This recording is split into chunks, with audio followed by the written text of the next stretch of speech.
Your fears are a product of your ego. And the sooner you get your ego managed or controlled, the sooner you control your fears.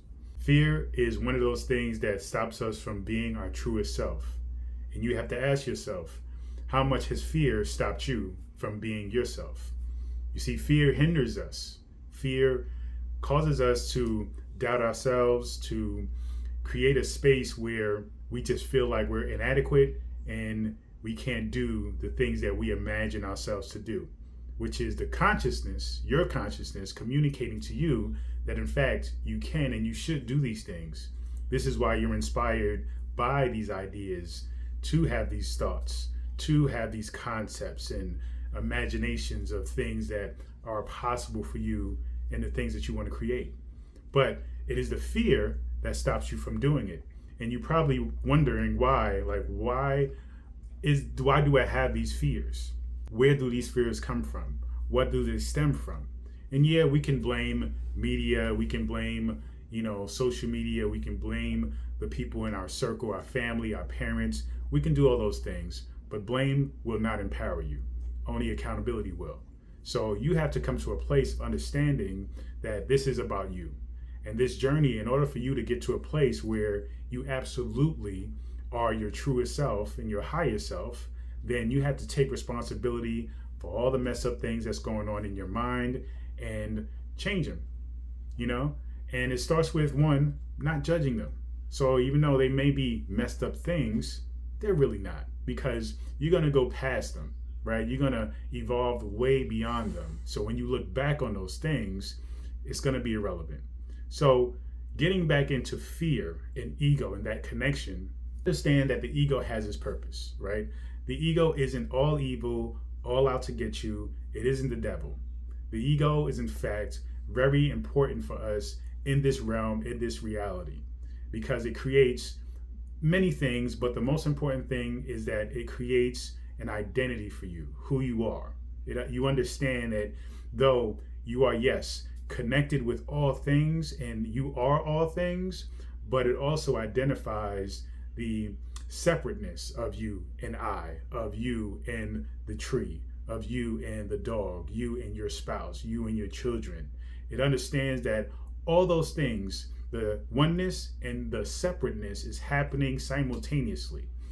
The issue is we identify 100% most times with the identity, with the separation. And then we fail to keep that truth that we're all one at the same time. And so this is the journey of spirituality, is coming to the realization that this duality, the contrasts of the universe, the opposites, right?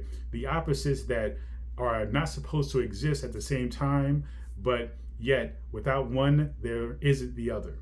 Those opposites, in that space in between those opposites, is where the truth lies. And so you can be both separate and one at the same time. And this is the journey that you are going through right now. Back to the ego. The ego's job is to create that identity, that separation. The problem is we identify so much with it. We think that is completely who we are without understanding the oneness. And so when we are on a journey to be inspired and actually do the things that we imagine, do the things that we're passionate about, the ego then wants you to basically stay where you are, because the ego is identity. The ego identifies with who you are right now. And so the idea of trying something new means that you have to change. It means you have to evolve. And so the ego has a major problem with that, because the ego likes comfort, likes sitting in that comfort zone, likes being exactly the way it is, where it is at that time. When you have dreams and ideas and things that you want to achieve, one, you have to change, but two, you have to also go through the process of figuring it out. And that's also very uncomfortable for the ego. And that's why the ego creates fear. The ego creates fear and implants that fear in you, because it's not really your fear, it's the ego's fear. Because the ego, the part that you probably mostly identify with, is fearful of the change of who you are, because the change is the unknown. And you know where you are now. Even though you may be absolutely miserable where you are now, you still know it. You still familiar.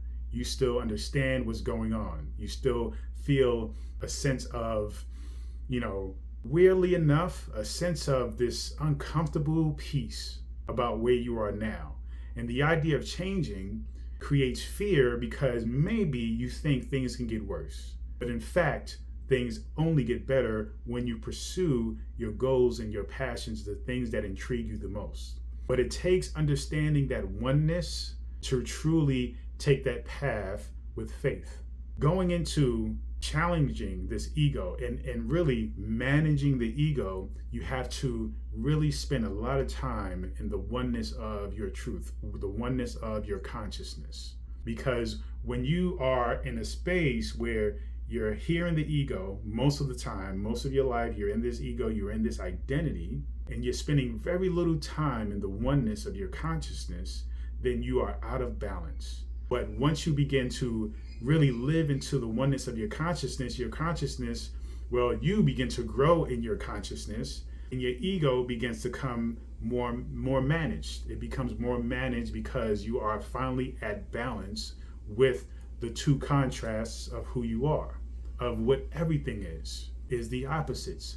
Once something is more than the other, than its opposite, it's off balance. And so when you are in identity, living from your ego, you are going to be fearful of the things that you want to do in your life, the things that your consciousness is communicating you to do in order for you to be completely happy and live in your truest self, your truest, most authentic self.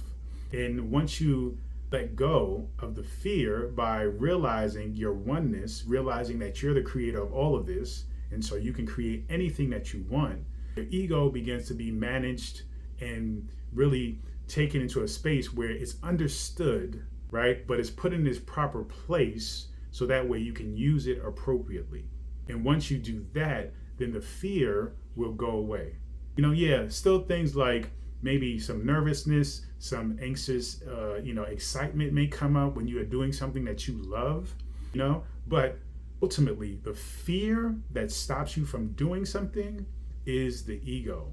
And when you manage really getting in touch with your consciousness and the oneness that is you, the ego becomes something that isn't controlling you, but something that you control, something that you manage.